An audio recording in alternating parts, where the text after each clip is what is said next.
பன்னீர் sandwich, chicken sandwich கேள்விப்பட்டிருப்பீங்க. Cauliflower sandwich கேள்விப்பட்டிருக்கீங்களா?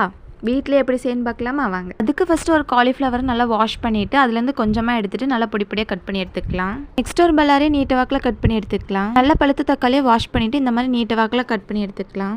Stove பற்ற வச்சுட்டு அதில் ஒரு கடாயை வச்சுட்டு பட்டர் இல்லை ஆயில் வந்து ஆட் பண்ணிக்கலாம். ஆயில் ஹீட் ஆனால் கட் பண்ணி வச்ச காலிஃப்ளவரை வந்து ஆட் பண்ணி நல்லா வதக்கிக்கலாம்.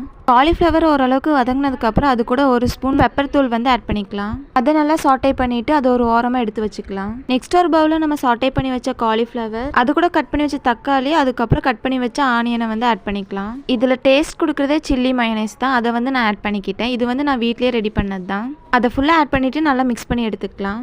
ஒரு பிரெட் ஸ்லைஸில் வந்து ஸ்டஃபிங் வச்சுட்டு நெக்ஸ்ட் இன்னொரு பிரெட் ஸ்லைஸை வந்து அதுக்கு மேலே வச்சு க்ளோஸ் பண்ணிவிட்டு இனி தவாவில் வந்து பட்டர் இல்லை ஆயில் வந்து ஊற்றிட்டு நல்லா டோஸ்ட் பண்ணி எடுத்துக்கலாம் போத் சைடுமே. மாதிரி டேஸ்ட் அண்ட் ஈஸியான ரெசிபி வீடியோஸ் பார்க்க மறக்காமல் நம்ம பேஜை ஃபாலோ பண்ணிக்கோங்க.